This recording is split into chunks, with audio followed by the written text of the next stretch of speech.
Nathaniel Benjamin Levi Bar-Jonah, born David Paul Brown, February 15, 1957 to April 13, 2008, was an American convicted child molester and suspected cannibalistic serial killer who was sentenced to 130 years in prison without the possibility of parole after being convicted of the kidnapping, aggravated assault and sexual assault of various children.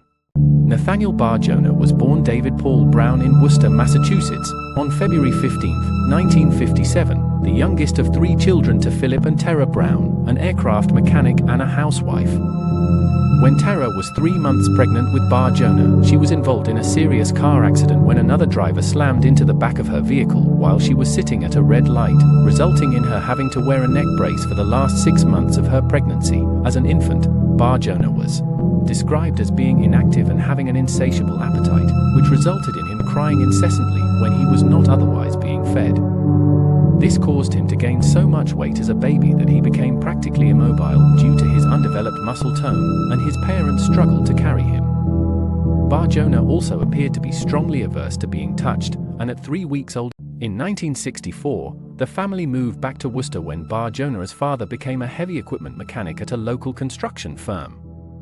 According to Bar-Jonah, his father was a strict disciplinarian who frequently beat him with a thick leather belt, due to his fear that his son would grow up to be homosexual and because Bar-Jonah was a kleptomaniac who frequently stole from his siblings and other children. In late July 1964, before the move back to Massachusetts, a then 7-year-old Bar-Jonah lured a 5-year-old female neighbor into his basement, telling her that he had received a Ouija board for his birthday that could predict the future. Once in his basement, Brown attempted to choke the girl.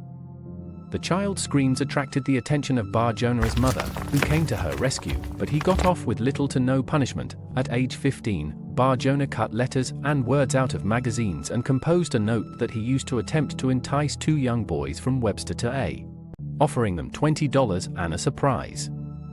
In that case, the mother of the 2 boys declined to press charges against Bar-Jonah, thinking it would be best if he received psychiatric treatment.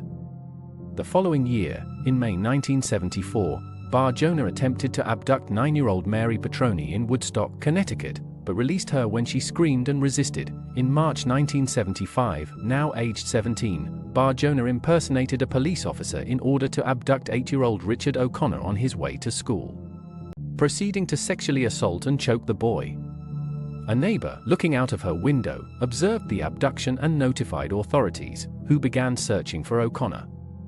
A patrol car later observed a vehicle matching that used in the abduction parked far away from others in a parking lot, and after calling for backup, ordered Bar-Jonah out of the car. A bloodied O'Connor was found inside the car, having defecated and urinated on himself from the sexual assault, and was near the point of death, proceeding to sexually assault and choke the boy. A neighbor, looking out of her window, observed the abduction and notified authorities, who began searching for O'Connor. A patrol car later observed a vehicle matching that used in the abduction parked far away from others in a parking lot, and after calling for backup, ordered Bar-Jonah out of the car. A bloodied O'Connor was found inside the car, having defecated and urinated on himself from the sexual assault, and was near the point of death.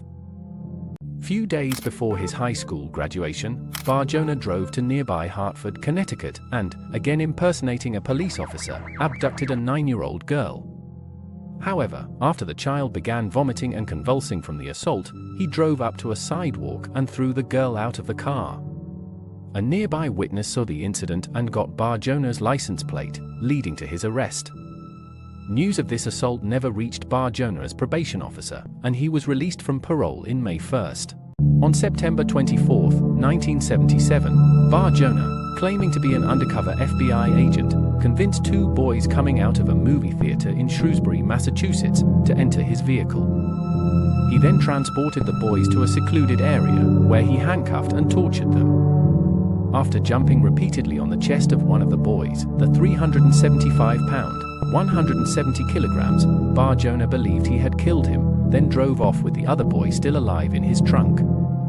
However, the first boy regained consciousness and For this crime, Bar-Jonah was convicted of attempted murder and received the maximum sentence of 18 to 20 years at the Massachusetts Correctional Institution, Concord, but was later transferred to the Bridgewater State Hospital for observation after sharing his violent sexual fantasies with a prison psychologist. At the conclusion of the observation period, Bar-Jonah was sentenced to an indefinite term at Bridgewater. On March 22, 1984, David Paul Brown legally changed his name to Nathaniel Benjamin Levi Bar-Jonah. He gave several reasons for changing his name. He told friends and relatives that he wanted to know what it was like to be discriminated against and persecuted as a Jew.